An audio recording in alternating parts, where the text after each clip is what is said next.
Sir, there is a message for you here. Alright, play it. Dear Bruce, you probably noticed that I wasn't in this morning. I left.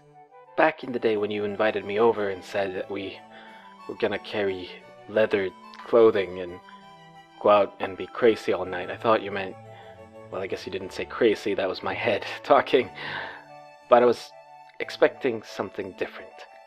And yeah, not that I mind the crime fighting or anything, it's just not what I signed up for. Kisses and hugs, Robin. Do you want me to delete the message, sir? No. Save it. Hello everyone, I am Nurgleprobe and welcome to episode 11, Love Letter, Batman. So hello everyone and welcome here to my home in Stockholm, Sweden. We are here to talk about a wonderful mini game which is designed by Seiji Kanai, and it was released in this version was released in 2015 actually, so this year, which is Love Letter Batman. The original AEG version I think was released in 2012, but I also believe that this game was actually designed long before that and was released in Japan, I think it is. And it's been out there for a while, but I don't know how old it is overall.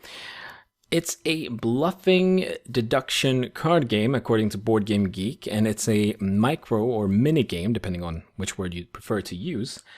And that means basically that the game is very tiny, and it has very few components. This game actually only has 16 cards in it. With the cards is also a reference sheet where you can see the amount of each card in the game and what each card does. In this way, all the players can have a, the understanding of the cards during the game, and it's mostly for new players, but it's still sweet to have in front of you to do some deduction work. Anyway, other than that, there are also these small, tiny wooden tokens that will show you your score. So if you win a round, you get a small, tiny yellow wooden token with a Batman icon on it, and it's probably the best Batman icons I've ever seen, or Batman tokens, or tokens in general. They're really good looking.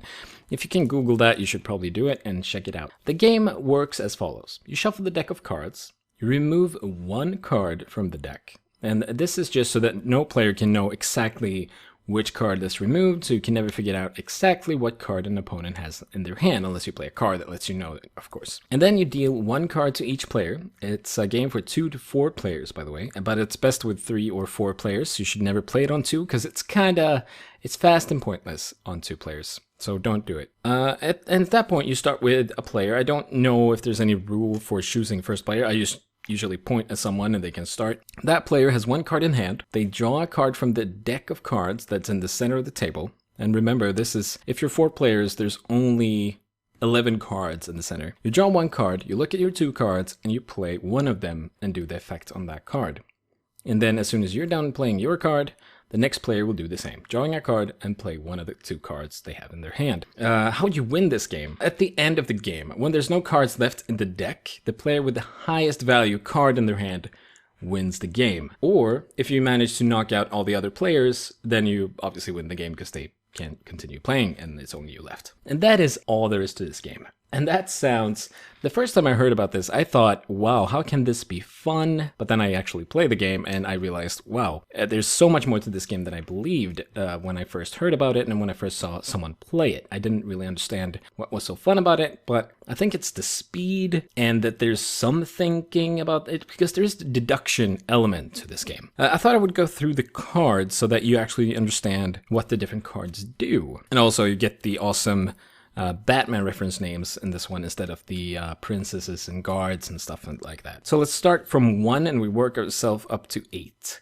The number 1, you have 5 of this card in the deck, and that's Batman. You name a card other than Batman, choose another player. If that player has that card, he or she is out of the round. So you play it, you say a card name, point at a player. If they have it, they're out.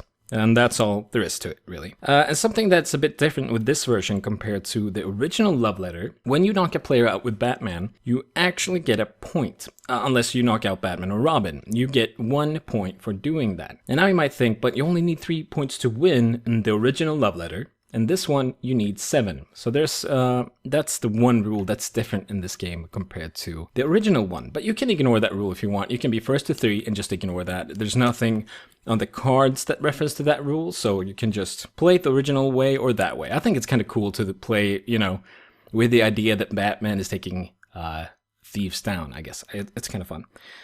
Number 2, there's 2 of this card in the deck, and that is Catwoman. With this, you look at another player's hand. This is a very good card if you have Batman in your hand. So you draw, if you have Catwoman and Batman, you play Catwoman, look at another player's hand, then the next turn you can remove them from the game, unless they play the card. And you also kind of force them to play the card they have in their hand, unless it's the Joker, because then they're just probably out. The next card, number 3, there's 2 of this in the deck as well. It's Bane. You and another player secretly compare hands. The player with the lower value is out of the round. And this is good for knocking out players, but it's also not good because you give information about your hand to the other players around the table, or on the ground, or wherever you're playing this. It's so tiny that you can actually play it anywhere. Number 4 is Robin. There are 2 of this card in the deck as well, and the effect is until your next turn, ignore all effects from other players' cards. So you just play it. You can't be targeted for a round until your next turn. So you're safe.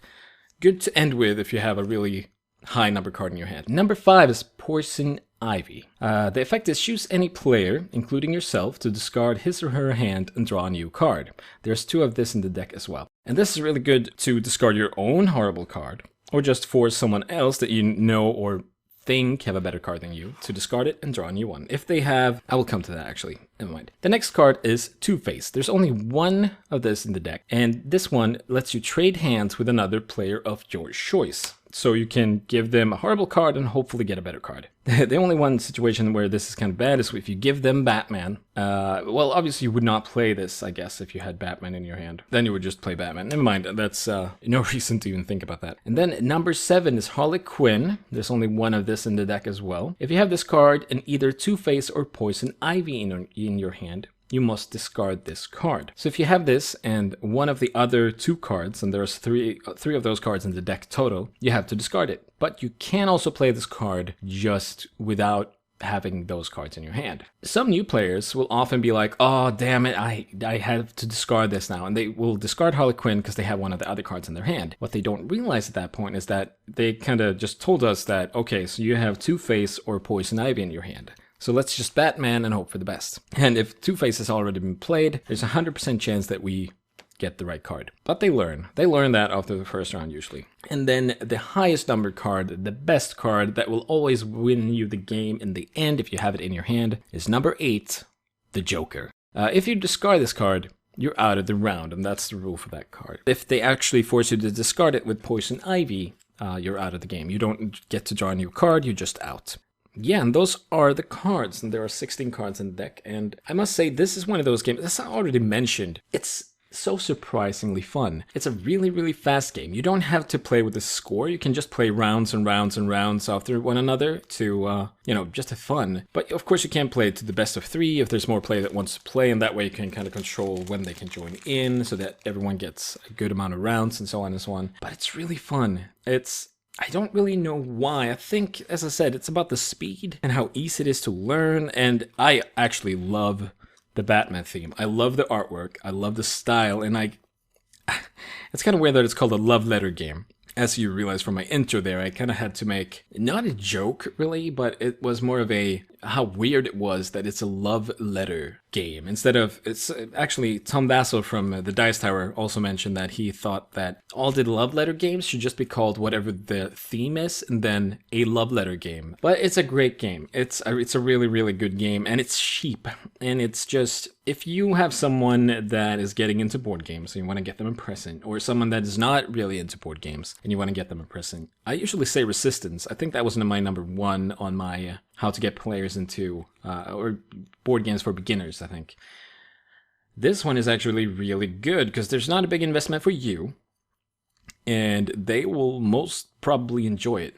Hopefully. Most people will enjoy this game. I've never heard anyone that doesn't like this game. Maybe some people don't enjoy it as much as some others, but I've never heard that anyone has been like, no, I don't like that. So that's a very positive review. It's the same with Carcassonne there, I guess, that no one really hates that game, but there are some people that just, won't mention it. So yes, Love Letter Batman. This episode is very, very short. I want to say sorry that this episode came out so very late, and since the previous one, and the reason for that is, well, I don't really have a good reason. It's all my fault.